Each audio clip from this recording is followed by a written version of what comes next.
if we approach a relationship, in particular in a blended family, with a stepchild, with rules and no relationship, then it's going to be really hard to have unity and peace in that home. Right. Because the foundation of our interaction in our family is not a relationship. Right.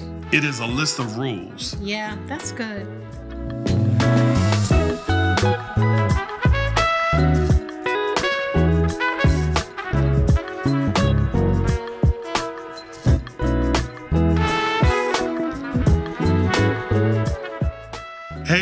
Welcome to the Beautifully Blended podcast. My name is Larry. And I'm Julia. And we are passionate about helping marriages and blended families find help, hope, and healing. Yes, our blended family has been going strong for over 15 years. And we have seen the ups and downs of marriage and blending our family. And so we're just excited to be on this journey with you. Yeah, we are. Yeah. Tell them what we're repping. So today we are wearing our gear from our graduation. Yeah.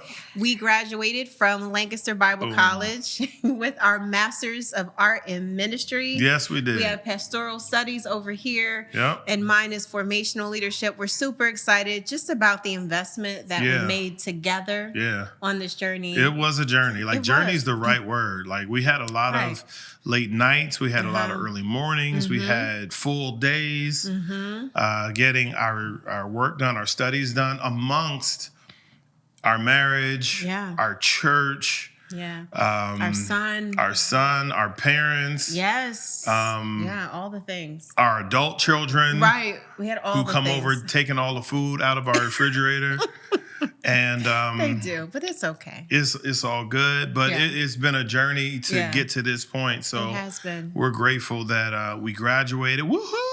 Woo! Yeah. And we're looking forward to what God has next for us. We are loving life. We're loving doing ministry together, and it's really cool. Yeah. I mean, grad school, I don't think it's an overstatement to say that it's been life-changing for us. Oh, yeah. It's been affirming in so many ways and stretching and pulling. And so just so grateful to do it. And then we do it together. So that makes it even better. Yeah, for sure. Well said. Thank you. All right. Well, today. Yes. This is our 20th episode. Yes. Our last episode of the season. Of this season, right. So we wanted to do something special for our 20th episode. And what we are going to do today is we're going to answer some of your questions. Yes. So we had people, send questions and over time, and we're going to answer some of them. So we're just going to jump through and pick a bunch of questions that we have. And see how many we can get through. Yeah. So do you want to read the first question? You want me to read it? Or how do you want to do it? I will read the first one. Okay. So we're going to start from the beginning, right? Sure. So the first question is, how do you maintain systems and structures you set up and built for your home? It's a long one. When you have to share the responsibility of raising a child with another parent outside of your home. All right. So how do you co-parent? Yeah, that's what it's saying, but maintain systems and structures too. Yeah. So maintaining systems, did you want to answer? No, you can start. Maintaining systems and structures is already hard. Right. Without being married, just being a single 18-year-old. It's hard to maintain systems and structures. So it requires time within your blended family, within your marriage, to set up those systems. Yeah. Your systems and your structures cannot be an afterthought. They have to be calendarized. I think I made that up. I like that word. They have to be calendarized. You got to put them on your calendar and say, today from 4:30 to 6:30, we are setting up these 3 systems in our home and in our marriage. Right. I like the fact that you said the word calendarized. Yeah. I love calendars. I think one of the things jumping off of that is to create this calendar that then gets hung up, make it pretty. Put the purple and the blue and the red and the fuchsia, whatever. Just make it really nice. And the dark blue and the black and the deep gray. Okay, you gotta. Okay, yeah. Do all the colors. You have Valentine's colors. Okay. Go ahead. I'm sorry. So we put all the pretty colors and masculine colors on the calendar, and we put this up on the refrigerator. We put it in the living room or the dining room, wherever the kids are going to see it, wherever you're going to walk by the most. And this is our calendar, right? And this is what we do. Any special things that you want to do. One of the things that I know we did a calendar. We also did a meal plan. And so I remember one of our daughters would walk by and look at that meal plan multiple times a day. Now, nothing changed about the meal plan, right? It was the same meal plan when she woke up to when she went to bed. Exactly. But she kept looking at it. There's something about that lets everybody know, like, this is what we're doing. Yeah. So when you calendarize, I love that word now. When you calendarize what you're doing, it helps there to be this consistent expectation. People and kids are people. So people and kids, they like to know what's going to happen. They like to be included in that. So if you include them in that by having that information up, you're setting the standard, like, this is what we do here. Right. After that, you set up other routines when it's like when we do the laundry, when we eat dinner, things like that. You set that is what we do here. And the more consistent you are, the more intentional you are, the more you have this shared language when they're there in your home, the better it's going to be. I think the answer to that question is, this is what we do here. Right. That's the answer. Right. Like, and then that's not what we do here. Right. That's not it. That's not what we do here. That's not it. This is what we do here. You're laughing because it was funny. Okay. This is what we do here. So what you want to do is establish what happens within the four walls of your family and your marriage. Yeah. And when we talk about calendarizing something, etching it in stone, saying, this is the culture here in this home. We come in at 8 p.m. We wash the dishes after we use them. Right. The more things that you can make systematic and create structures for, then the more everyone kind of does their part within the home. And if everyone does their part within the home, you can hold them accountable. They begin to understand, this is what happens in this house that I'm in right now. I don't know what happens. I mean, we may not know what happens when you leave this house and you go to your dad's house or your mom's house or your grandmother's house, but you need to know for sure when you're in this home, this is the structure, these are the guidelines that we live by in this home. Right. Start small.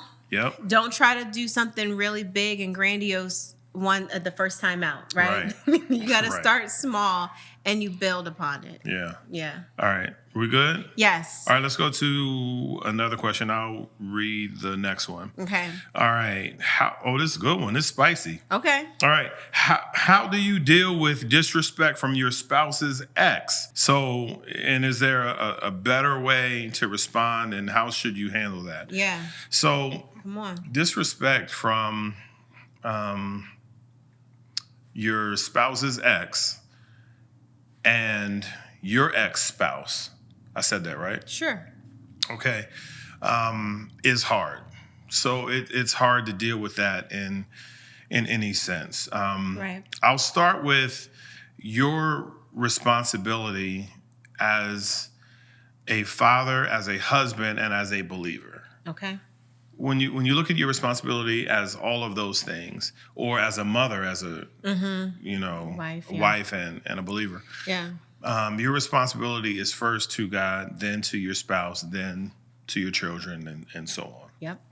So in order to prioritize your life when it comes to disrespect, when it comes to things that are irritating or frustrating for you, I would start with my first priority. My first priority, if I'm receiving something that is about to set me off, is to go to God about that thing.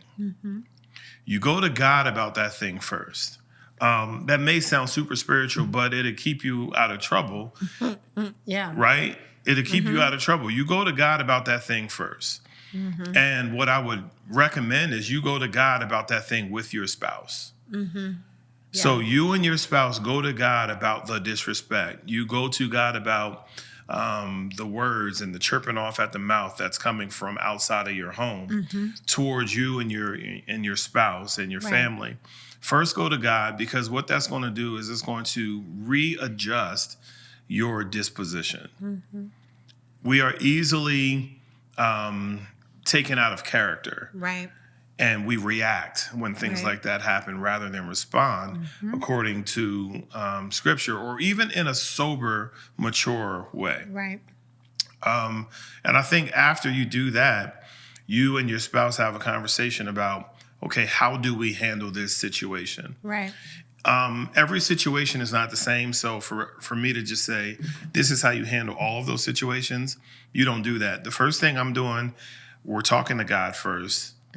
The second thing that we are doing, we're going to talk to each other next. Yeah.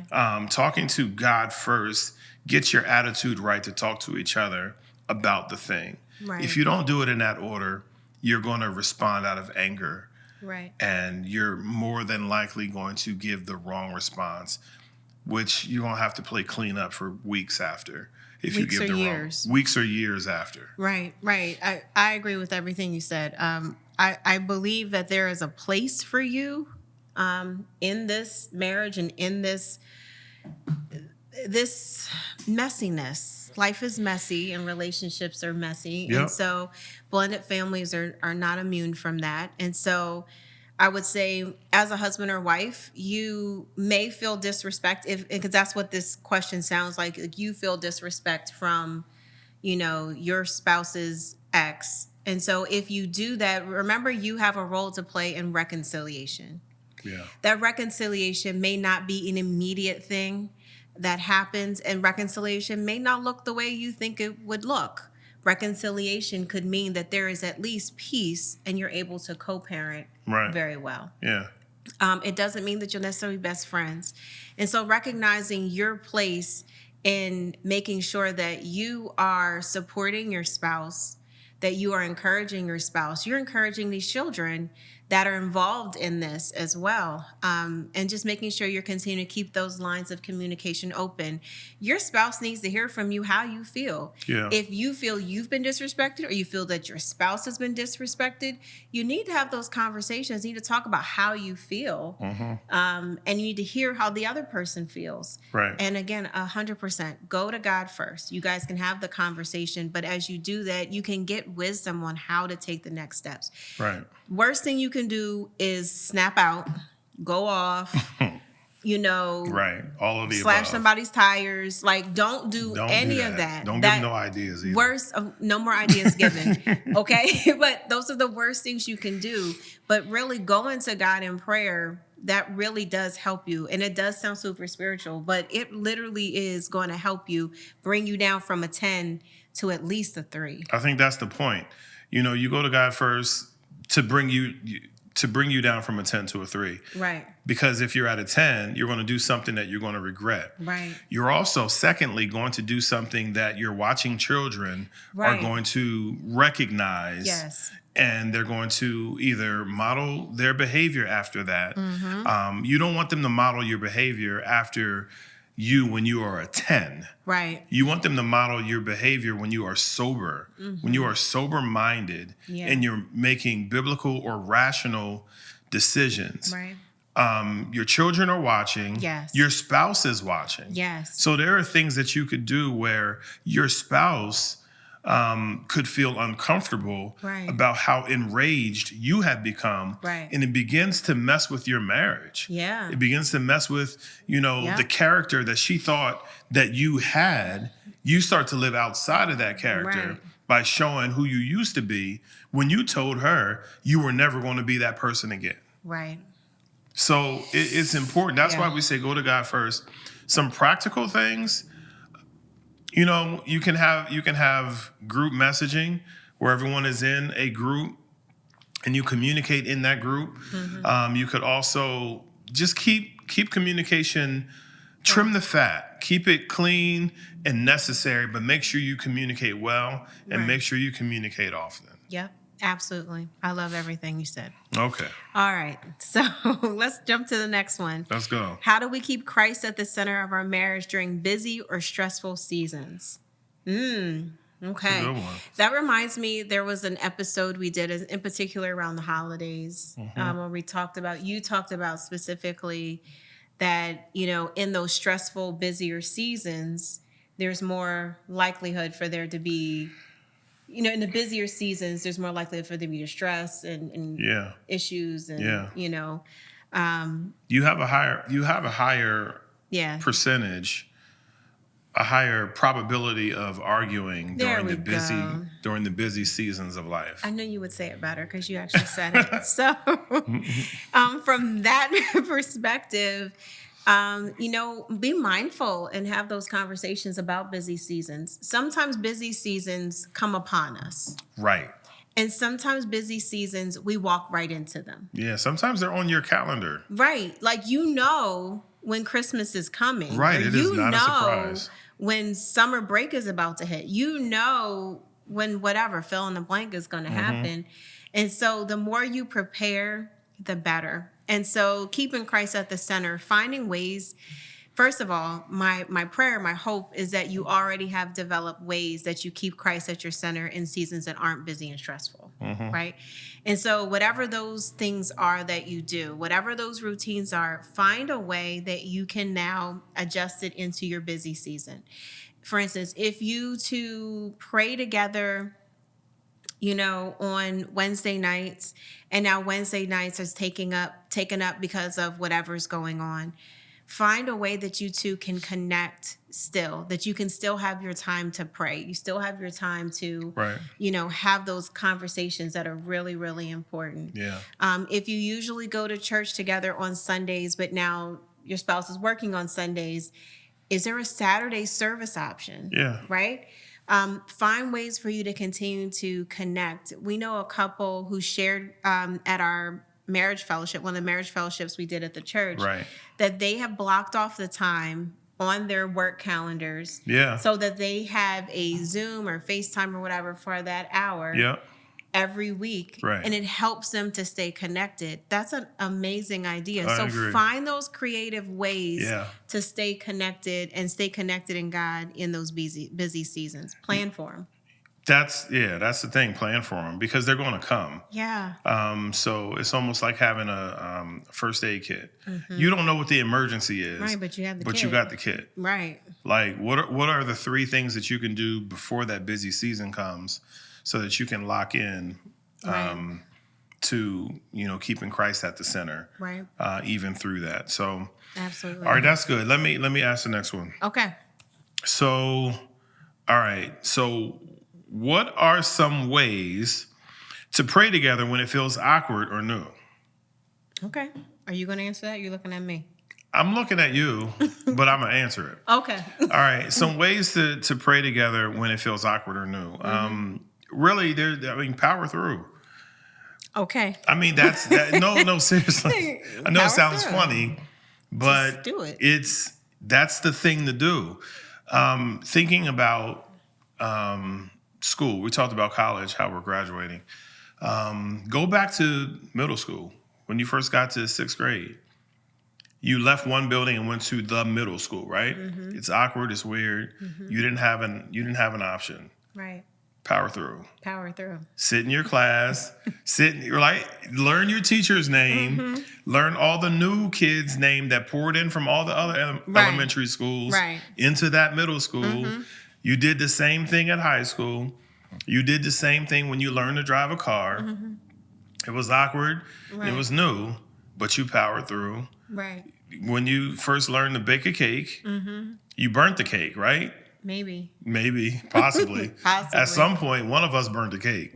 But we continued to power through. We continued to do it, even through the awkwardness, until it became rhythmic and it became a routine for both of us. Prayer works the same way in a new relationship. There are a ton of things that are awkward. Oh, yeah. There are a ton of things that are awkward when you first come into a relationship with someone. But how do you get used to those things? You do them even if it's awkward. Right. And here's the thing. You promise to love this person. Right. Love it will require vulnerability. That means I'm gonna look awkward for you at some point. Yeah. I may not look awkward for everybody else, but for you, I'm gonna look awkward, and I'm gonna pray, even if I sound stupid. I'm gonna put my best foot forward, even if it's weird, because I love you. Right. And I think that's kind of what you do in a situation. Right. Don't let the awkwardness be the deterrent from doing the most important thing. Right. I agree. I was kind of laughing to myself because you gave like this like dad answer, like just do it. I'm a dad. I know you are a dad. You won't give a mom answer? Maybe. I probably will. A loving, nurturing. Yes. So I 100% agree. Just do it. I dig. That's what you did. You gave the dad answer. Like what I say. Just do what I said. Right. Go ahead. So, give a warmer answer. So practically, what I would do is find these times when you can pray together. You know, if you pray over your food, for instance, that's a time that you practice praying together. Yeah, that's good. So incorporate not just blessing the food, but blessing your marriage, blessing your children. Add a couple of things. I see what you're saying. You see what I'm saying? Add a few things to the prayer list. Add a few more things in there. And then at night, before you go to sleep, find a way to pray over your family. You know, hey, babe, let's just pray. I just want to pray before we go to sleep. You do have to take initiative. Yeah. 100%. You got to take initiative. Right. And you got to work through the awkwardness of the fact that, okay, I'm really about to pray out loud in front of her. I'm really about to pray out loud in front of him. Okay, let's go. Right. Like you have to work through that. There are all kinds of books and websites, resources online that have prayers that you can pray. You can always pray scripture, but go ahead and do them. But I think those are two really good opportunities over your food and either before you go to bed or when you wake up. I'll add one more. Write it down. Yes. Right. If you write it, that's good. No, go ahead. Say what you're going to say. I got hype. You go ahead. Be hype. No, go ahead. Write it down. You know, take the time to write out your prayer. Write out your prayer, what you want to say. Yes. Create a prayer list. Right. You want to pray for your friends. You want to pray for your spouse. You want to pray for your children. You want to pray for your parents. Right. Pray for your church. Like if you write out a prayer list and you guys talk about the things that you want to pray about and even why you want to pray about those things, it melts the ice. It does. It does. I want to say one more thing about that. Okay. I really feel that there is something that happens when you know and you hear your spouse praying for you. That means something. And so as awkward as you may feel praying for your spouse out loud or praying with them out loud, there is something that's building in there. There's a level of like, wow, he's praying for me. Yeah. Or, wow, she's praying for me. She thinks that about me. You know, there's this thing that builds. And so work through the awkwardness because that prayer will go so much further in building the trust and the foundation in your marriage that you absolutely want. So that's what I have to say about that. That's good stuff. All right, let's keep it rolling. All right. So I don't know whose turn it is. It's yours. I'll do it. Yeah, whatever. Okay, what are some fun and intentional ways to date each other on a budget? You're going to answer that question. Okay. I'd like you to answer that. Okay, so so there were times we had no money. None. $0. Zero. No money. Nothing. Absolutely nothing. But we found fun ways to date each other on a budget. So some of the things that we would do, we would go for a walk, right? That's low-hanging fruit, right? Yeah. Get out of your house, go for a walk. But there are things that you can do on that walk that make it fun and entertaining for both of you. Learn to ask good questions while you're on the walk. Right. Learn more about your spouse while you're walking. That's one way. I'd say go for a walk. The other thing I would add to that is where you go for a walk. Okay. Because change up the scenery. Right. Yeah, go for a walk, not just in your neighborhood, but where we live, we have a river. So we'll go to the river and go for a walk. Right. We'll go to a park and sit on the bench and have conversations. Right. We've gone to like a mall or outlets. You don't have to buy anything. You're just walking around. Just Because walk usually around. there's nice scenery in those places. One of the beautiful things about being together and thinking about life together is when you get to dream. Right. When you get to dream together. So what we used to do, we used to have free family fun. Oh, yeah. So we would go to model homes. You remember that? We would go to model homes on Sundays. Yes. Later after church. After church. Yeah. They would have the $1 million homes, the $3 million homes, or whatever. 6-bedroom homes, and we're just like, wow, this is beautiful. Right. We would walk around the homes, we would hold hands, and our kids would be with us. Right, and we're like, this is my room. No, this is my every room. house we went into, they would run. They be like, found their rooms. Finding their rooms, and this, right, their rooms. But that's free family fun. Right. They don't charge you to go to a model home. So we would do that. We would, what else did we do? Chocolate World. For the girls, but that's specifically for them. When you talk about family fun, we used to take them there. Yeah, so we live close to Hershey Chocolate. Yeah. And they have some places down there that are free where you can go and and just hang out. So yeah. I have some other. So when we started dating, we got married. We still had DVDs. I know that is a thing of the past, but we had DVDs. Right. And so a date night for us could be throwing a movie on, or now like streaming, you could put something on. Yep. And then pulling out what we had in the pantry or the refrigerator, you know, baking something, pulling out popcorn, pulling out some candy, some snacks. And we would sit there and watch a movie together. That's always fun. Yeah. But I'll add one more. When you go through your phone does the work for you. It categorizes your pictures and videos by year. Go back 4 years. Look at your pictures, look at your video, and all of a sudden you will find yourself having conversations about what used to be and how your hair used to be, or you know, things that your kids used to watch, and you know, some random talent show that you forgot about. So yeah, those are some things that you can do when it's on a budget. Yep. All right, let's keep going. All right. So I'm going to ask, how do you manage your spouse's children, especially when they are sensitive? All right, you answer that. Why? Why would you send the person who has I know, right? the harshest answer? The dad answer. Which dads aren't always mean. I'm not saying you're mean. I'm just saying. Power through. Power through. That's your answer. Power through. When they're sensitive. Right. Power through. Do it anyway. Okay. Go ahead. Give a better answer. And then I'll chime in. Okay. So I would say, you know, you have to be very mindful of how sensitive they are. And sometimes that sensitivity is due to trauma. Yeah. You know, you are not their dad. You are not their mom. Right. You are fully aware. Hopefully, you're fully aware that you are not their dad or their mom. Right. They're biological. And so in that instance, you have to just be very mindful and kind of give them space. Yeah. Allow them to allow you into their world in a way that is helpful and at their pace.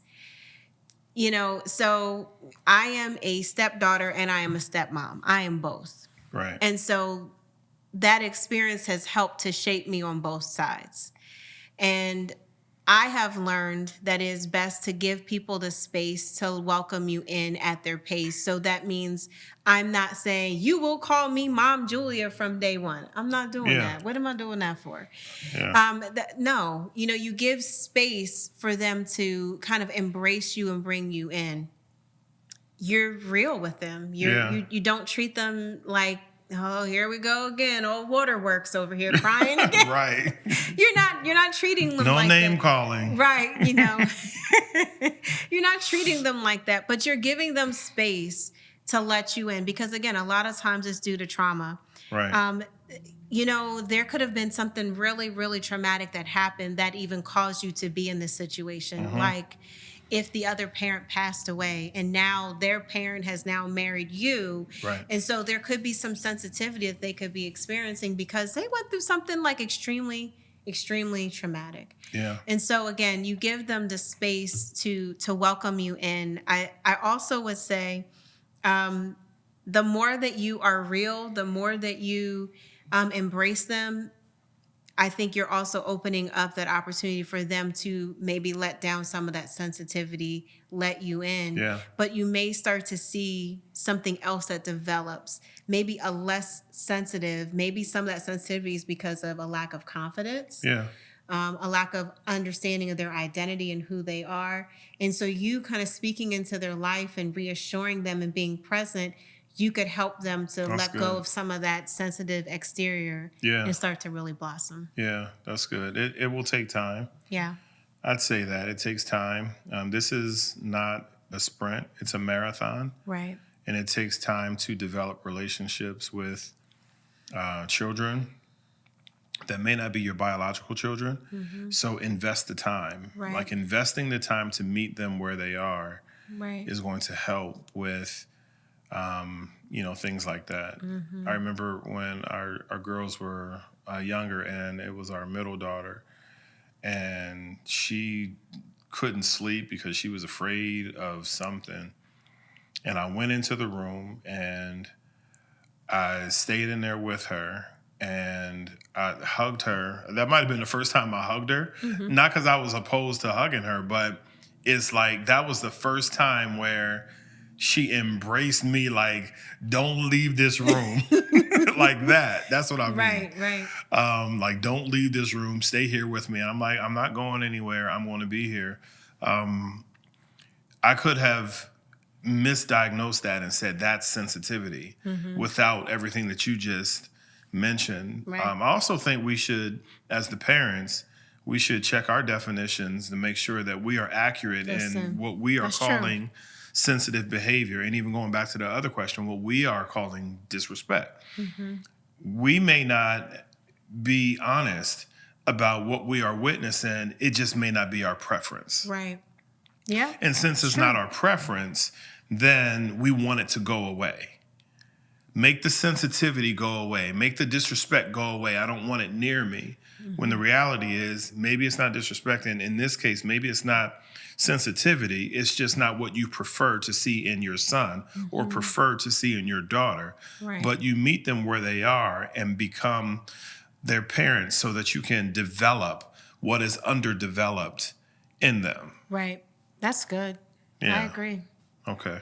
All right. So there's the answer. All right, let's move on. Okay. We're almost at the bottom. We are. So we're going to wrap it up. All right. We just did that. How do you make your spouse feel like a priority and have your children feel included? Yeah. Miss Julia. Oh, I'm answering that. Let's go. All right. So there is a place for your children to feel included, and there is a place for them not to be included. Facts. Because this is your marriage. Right. That's the priority. Right. And so you are going to be my priority. Yeah. And the children will not be the first priority. You will be my first priority. And so I just want to make that first of all. Sure. All right. But there are things that you can do with your children and your spouse so that your spouse still feels like they're a priority and your children don't feel like, well, they don't ever do anything with us any longer. Part of that has to do even with the ages that you have your kids in. Yeah, it depends on stages, right? Yeah. So when your children are younger, they need to still be a priority because they're still, being developed. They are dependents. They are dependent on you. Yeah. And so you have to make sure that you're making them a priority. You're doing for them. You're helping them. But you're not, I think that also, this is a little rabbit trail a little bit, but it's okay. I think it has to also do with what we see parenting, how we view parenting. Yeah. Are we parenting our children to become big kids, or are we parenting them to still be dependent on us, or are we parenting them to be adults? Right. And so if you're parenting your children to be adults one day, then they need to learn that while you are a priority, my first priority is my spouse. Right. And you need to know that that's healthy for you one day as well. So if we're prioritizing that in our training and our parenting of our kids, they will feel like, okay, I understand mom and dad need their time, and I'm not the third wheel necessarily, but they need their time. There's things that you can do to celebrate milestones, celebrating birthdays, celebrating, promotions or job changes or whatever. I'm thinking of like vacations. You take, especially if your kids are younger and they're dependent, you take them on vacation, and so they feel included. But then there's times where mom and dad are going to have their time as well. So I think that there's a way of prioritizing and making sure that your spouse is absolutely the priority, and your children understand that you two need your time together as well. I agree. I think that includes some education. Yeah. And that doesn't really matter what stage it is. Mm-hmm. The education part of it. The education part of it. There are moments that we are educating our 8-year-old, and there are moments where we're educating our adult children on the priority of us, and also how things change through stages of life. Right. So I agree with you, doing things together as a family, and including the children or including the spouse. Like you may be doing something that's very childlike, but we include the spouse, or you do something that is adult-like and you include the children. Right. But I think along with those inclusions is education. Right. Especially for the child. We are doing this because as a family, this is how we show love to one another. This is how we show respect to one another. Right. It is important for us to spend time. When we spend time together, our relationships deepen.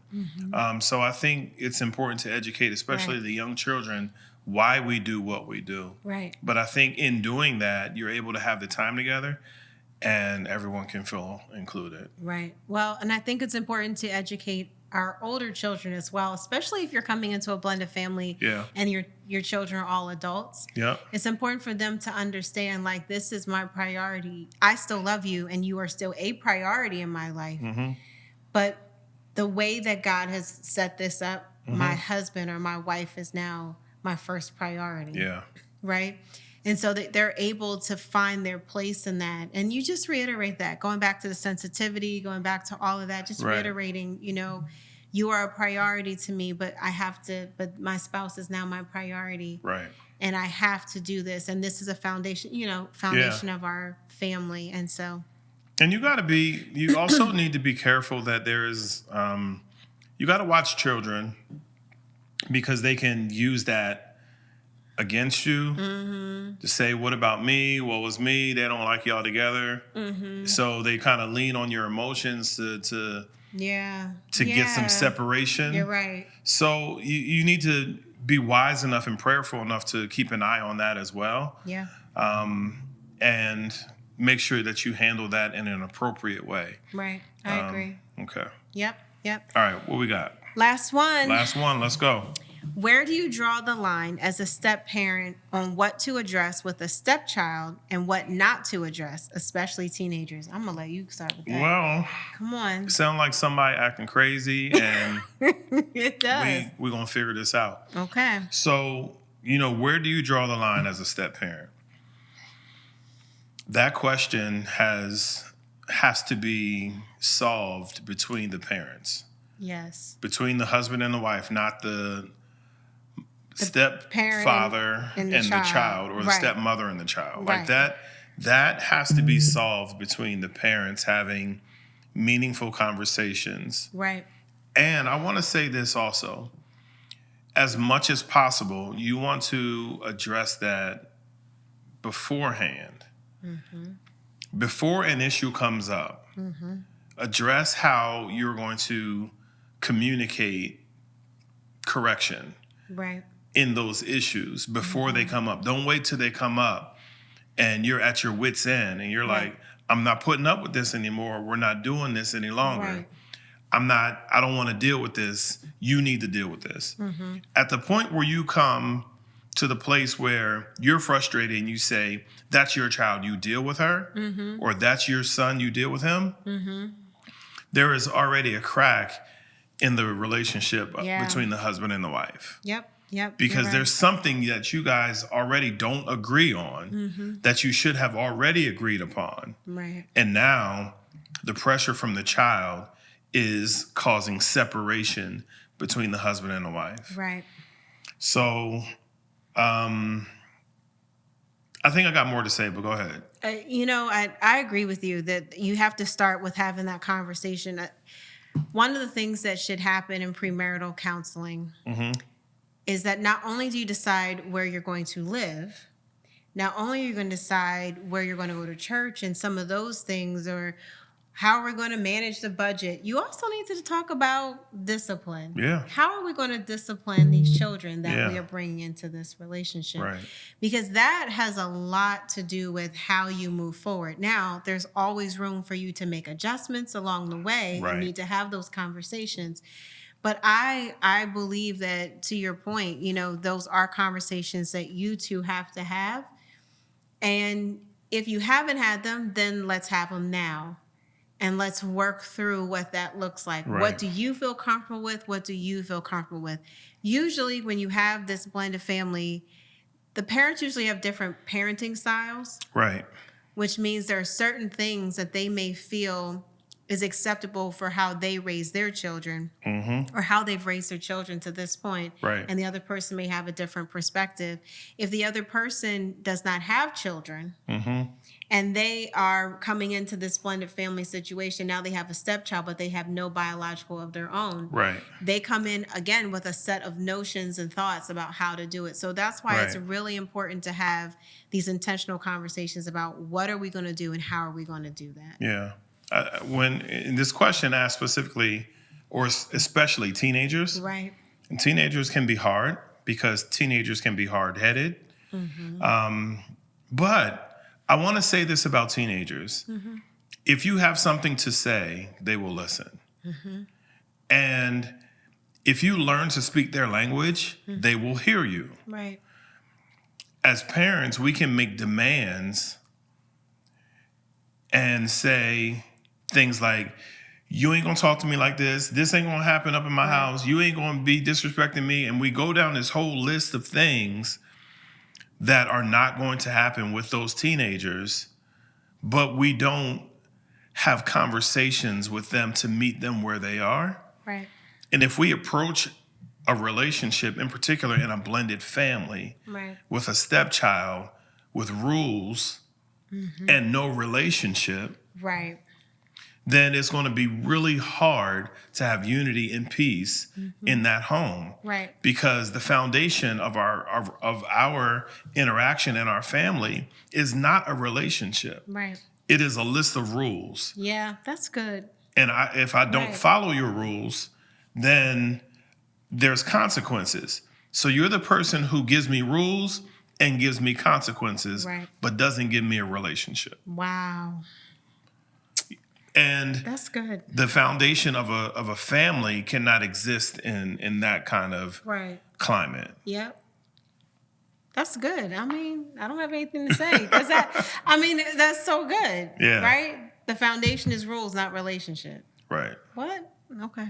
No, yeah. I just think for teenagers, you got to lead with relationship. Yes. I think for teenagers, if you lead with relationship, if you lead with what do you like to do? What are some of the things that you like? And don't just ask them, observe them. Right. Discover. Discover. Sometimes discovering and observations are the greatest demonstrations of love. Right. Like you don't have to tell me. I'm watching you. I'm watching your behavior. I'm watching what you gravitate towards. I'm listening to the things that you ask me for. I'm watching the things that you watch on television or what you look at on your phone. And I'm taking mental notes about the things that you love. And I want to now have conversations about the things that you love because I want to build a relationship with you. Right, right. In a blended family, one of the greatest things that you can do is to pursue all those members of the family. Say that again like 1,000 times. Pursue your spouse. So good. Pursue their children. Pursue your children. Yeah. That's your job. Yeah. Is really to pursue them. So good. Because if you pursue them, then you're going to know things about them that they don't know that you're watching and finding out. Right. And honestly, it's not just in blended families. It's in families in general. Period. Like pursuing our son and finding out what things he likes and and having conversations with them, and him having conversations with us, and hanging out with us. And same thing with our daughters. They're adults now, but pursuing them and finding out what they like and what are they into right now. And it's so important, us pursuing each other, because you don't ever want to assume that you know someone just because of the history that you have. Right. Because life happens, and so people can change and evolve. Right. And if you have an outdated version of them that you have in your memory, then your pursuit of them has really stopped, and you no longer have that relationship you think you had. You have to pursue them. That is so good. We talked early on that blended families grow at the speed of relationship. Yes. And if the relationship is absent, but the only thing that is present is correction, then rebellion is inevitable. Right.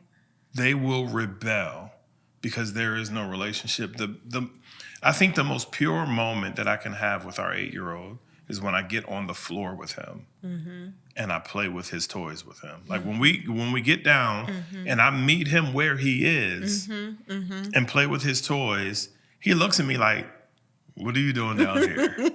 Right. And it's like, all right, well, let's go. Hand me the yellow block, and then we go for it.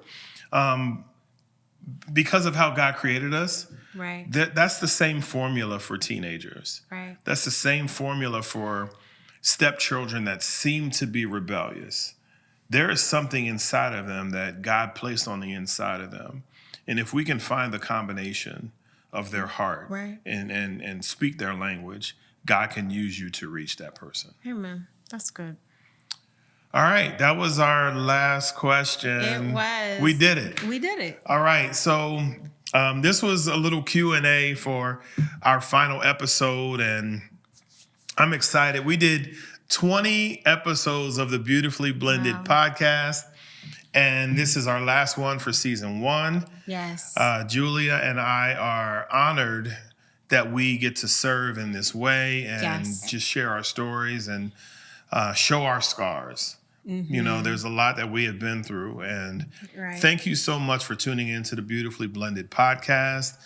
Like and subscribe and share. If you believe this content is beneficial and has helped you, share it because someone else may be blessed as well. Yes. Until next time, thank you so much for joining us. See ya.